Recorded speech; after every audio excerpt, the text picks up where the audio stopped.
في ناس لما بيكون الحظ معاها بيحصل لها مواقف مستحيل ان حد يصدقها، لكن الكاميرات قدرت تصور لنا المواقف دي في الوقت المناسب. علشان كده جبت لكم النهارده اكتر الاشخاص حظا واللي فعلا عايشين معانا في نفس العالم.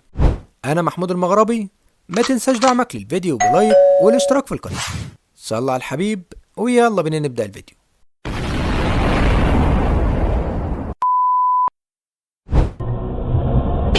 حرفيا السواق التاني وقف في اللحظة المناسبة.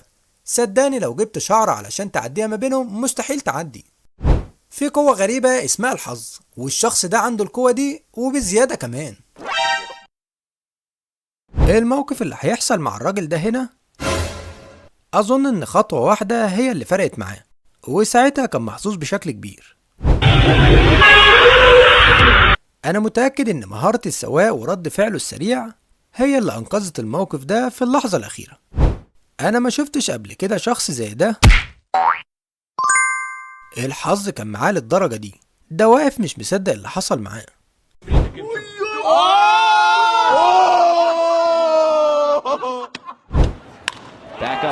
بصراحة حاجة مدهشة وغريبة جدا. رد فعل الشخص اللي حدف الكرة كان في الوقت المثالي، وقدر يصدها ويحط نقطة لفريقه بكل سهولة ومن غير أي تعب. حركة عبقرية في التوقيت الصح.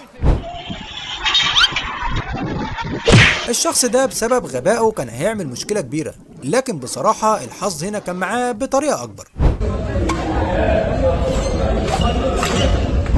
في لحظة مثالية ومع فرصة واحدة الشخص ده قدر فعلا يحقق الميدالية، حاجة كده شبه سوبرمان، وبيطبق مقولة حلمك لازم تطير عليه. لو هنتكلم عن الحظ فالاتنين دول أكتر ناس محظوظة ممكن تشوفها النهاردة.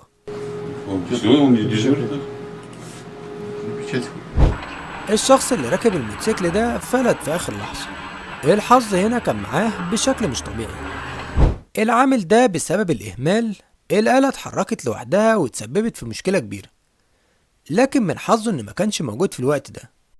الشخص اللي بيلعب بلياردو ده اللي هيعمله دلوقتي ملوش أي علاقة بالمهارة، ده حظ 100%.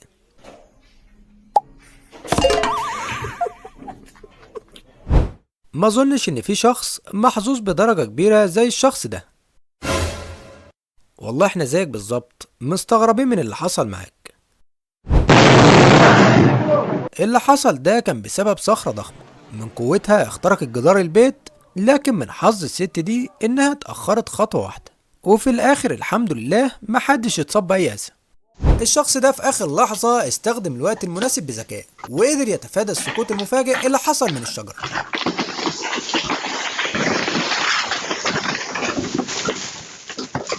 الشخص ده توقعه كان مثالي بدرجة 100%. قدر يضرب الكرة بالمضرب في اللحظة المناسبة.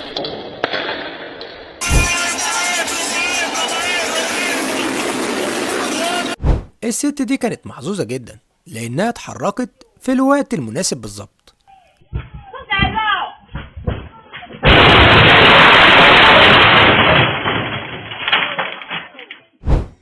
شوفوا هنا كمية الحظ اللي مع سواق التريلا.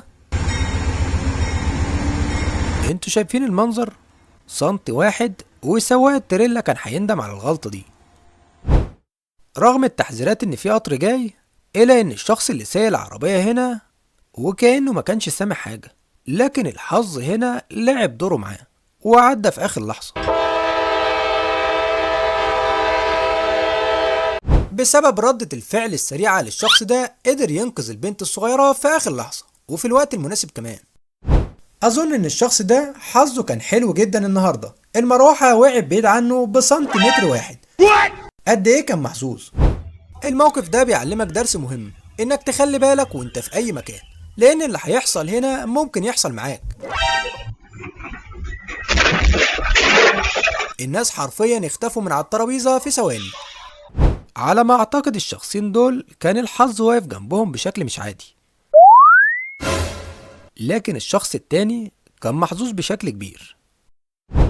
الشخص ده واقف في المكان الغلط على الطريق، لكن الحظ كان موجود في الوقت المناسب والحمد لله محدش اتصاب بأي أذى. ده كويس ان محدش منهم اتحرك في اللحظة دي. في دول زي الهند وافغانستان الفيضانات بتكون قوية جدا، لكن الحظ كان واقف مع الشخص ده. رغم حجم الفيضان الكبير قدر يطلع منه وكأن الموضوع عادي بالنسبة له. تخيل معايا كده في اللحظة اللي الشخص ده كان بيجيب فيها لوح الإزاز، الحظ لعب لعبته، لأنه ساعتها كان موجود في الوقت الصح قبل ما يعوي يتكسر. اللقطة دي تعتبر من أعظم اللقطات في تاريخ التلفزيون. الشخص ده كان بيشرح للمشاهدين لحظة انطلاق الصاروخ، وفي نفس اللحظة الصاروخ فعلا انطلق. توقيت مثالي ومستحيل يتكرر، لأن فرصة إعادة تصوير اللقطة دي مش هتكون موجودة. الشخص اللي راكب الموتوسيكل ده حظه كان ممتاز جدا، لكن الشخص التاني اللي مسك البوابة في الوقت المناسب هو اللي أنقذ الموقف بجد، مع إنه هو اللي كان السبب فيه. رافع الأثقال دايما بيكون له حذر كبير، لكن الشخص ده انكتب له عمر جديد بعد اللي هيحصل هنا.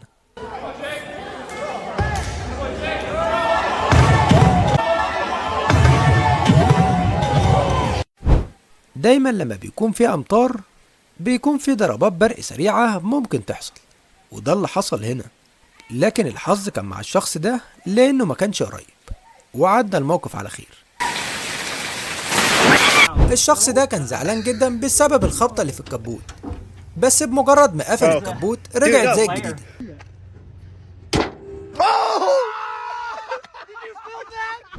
الشخص اللي واقف في البنزينة ده بصراحة رد فعله كان خرافي، بشجاعة وذكاء واجه اللصوص بطريقة خلتهم يهربوا في ثانية وما فكروش حتى يبصوا وراهم. العامل ده رجليه كانت هتتحول لحتة بطاطس مهروسة في ثانية واحدة، بس الحظ بالفعل لعب معاه في اللحظة المناسبة. وهنا لما يكون الأب الخارق في الوقت الصح. خد يا معلم انت رايح فين كده؟ حركة بسيطة ممكن تغير كل حاجة. بصراحة مش عارف ازاي الموقف ده عدى كده. الست اللي كانت واقفة دي لحقت تنبه جوزها في آخر لحظة إن الحيطة خلاص هتقع، ولحسن الحظ قدر يهرب في آخر ثانية والموقف عدى بسلام. الأشخاص دول في لحظة كانوا بيضربوا الكرة، والمذيع اللي كان بيذيع المباراة الكرة جت عليه. ساعتها قدر يمسكها برد فعل غير متوقع خالص كأنها كرة بينج، لكن لو كانت جت بشكل تاني كان ممكن تنتهي بطريقة مختلفة تماما. أخينا ده حظه كان حلو قوي لما اصطاد السمكة دي، لكن حظه كان أحلى بكتير لما عرف يفلت من التمساح. في اللحظة اللي كان الشخص ده بيصلح فيها الكلارك حصلت حاجة خلته يبعد في اللحظة المناسبة، وده كان من حظه بالفعل.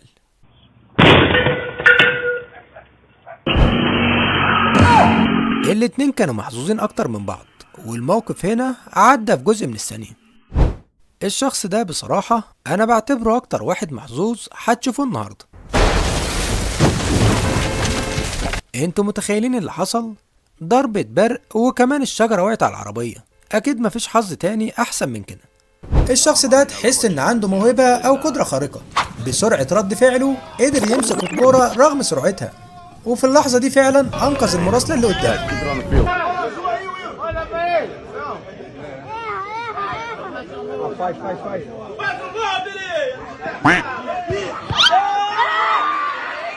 تصدق بالله انت لو كنت واقف زي ما انت ما كنتش هتصدها كده. الناس الجميلة اللي لسه مكملة معايا لحد دلوقتي ما تنساش تعمل لايك للفيديو وتشترك في القناة. اللي العامل ده هيعمله هنا مش عارف ده حظ ولا ردة فعل سريعة منه، بس بصراحة الله ينور عليه. ركزوا في المشهد ده. الشخص اللي كان ورا ده كان محظوظ جدا ان الراجل ده جاله في الوقت المناسب. اهو ده بالظبط لما يكون الحظ معاك بس انت مش واخد بالك. انتباه الشخص ده جه في الوقت المناسب لما لاحظ الكاوتش داخل عليهم، واللي بالفعل كانوا محظوظين جدا في اللحظة دي. السواق اللي جايب العربية قدام سايب الباب الخلفي مفتوح، وبعد محاولات تنبيه من الشخص التاني وقف في آخر لحظة قبل ما يعمل كارثة. التوقيت المثالي للشخص ده وردة فعله كانت بصراحة غريبة جدا، لكن في الوقت المناسب تماما.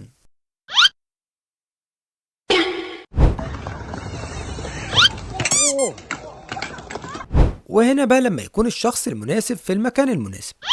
الشخص اللي كان قاعد على الكرسي بجد كان محظوظ جدا في اللحظة دي. في اللحظة اللي وصلت فيها المركبة دي على الرصيف، الشخص ده قرر ينزل بسرعة،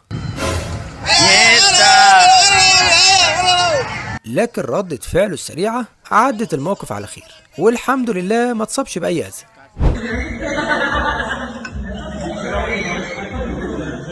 Als je hem hoog haalt, dan schieten die anderen omhoog.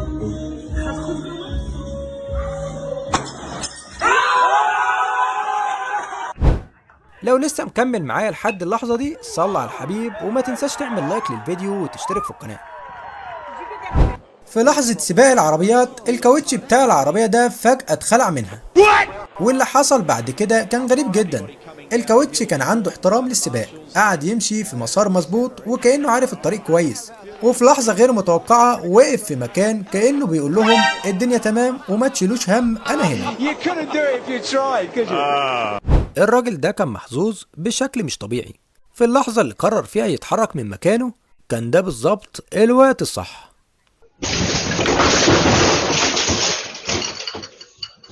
خروج الشخص ده هنا جه في الوقت المناسب بالظبط، وده علشان اللي هيحصل حالا.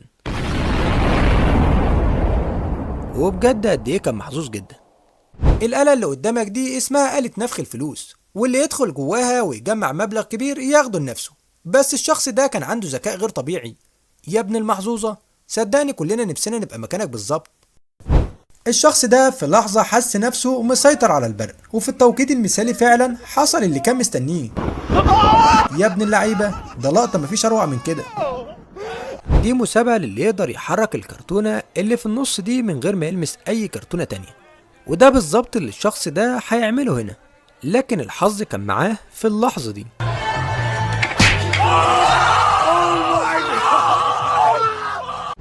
سواق العربية اللي شايفينه قدامكم ده اتحرك هنا في التوقيت الصح، وبجد كان محظوظ جدا.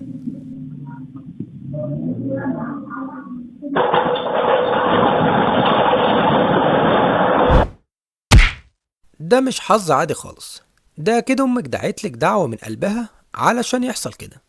ما هو انت لو ساحر مش هتعمل اللي عملته ده. في اللحظة المناسبة وهو بيحرك ايده شريط المعلومات اتحرك معاه كأنه متبرمج على حركته. بجد حاجة شكلها تحفة قوي.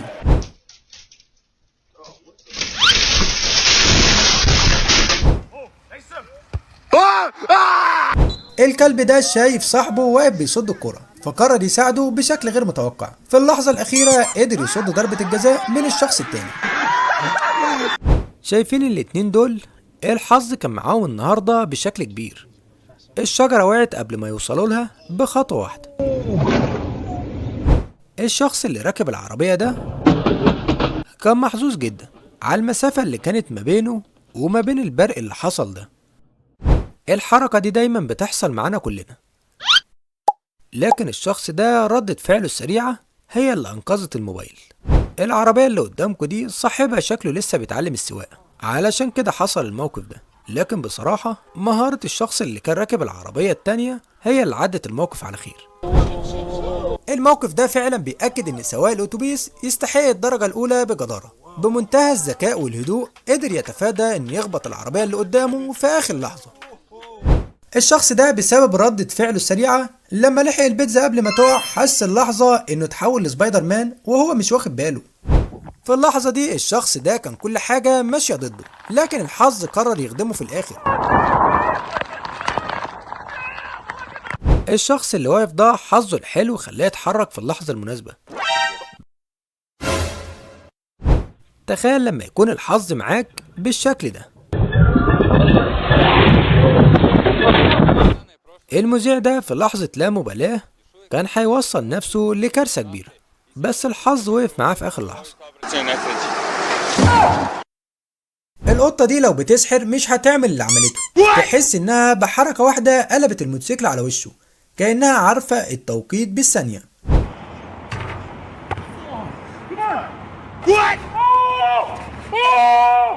البنت دي وهي نازله الميه في اخر لحظه وفي توقيت فعلا مثالي خدت بالها ان في سمكه قرش تحت مستنياها. كان ممكن نقول عليها الله يرحمها لو الموقف ده انتهى بطريقه تانية. شجاعة عامل السكه الحديد هي اللي انقذت الموقف هنا في اللحظة المناسبة.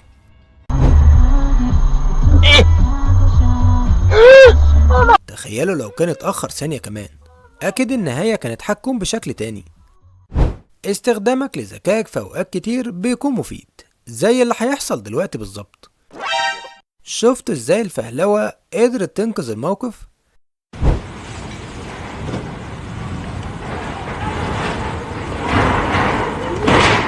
الولد الصغير ده كان حلم انه ياخد كرة زي دي، ردة فعله كانت سهلة جدا انه يدخل الملعب وجاب الكرة بنفسه، وزي ما انتوا شايفينه محدش عرف يلحقه. ذكاء العامل ده هيبهرك فعلا. في اللحظة اللي حس فيها ان السقف هيقع، شوفوا ازاي قدر يتصرف في ثانية ويحول الموقف لصالحه. في اخر لحظة الشخص ده قدر يهرب من الدب قبل ما يهجم عليه. ده انت مش محظوظ بس، ده انت فوق الحظ بشوية. وللأسف وصلنا لنهاية الفيديو، لكن الأوقات اللي بقضيها معاكم بتكون دايما من أحلى وأجمل الأوقات، وساعتها بكون فرحان جدا. وياريت ما تنساش تدعمنا بلايك واشتراك في القناة. أشوفكم بخير، سلام عليكم.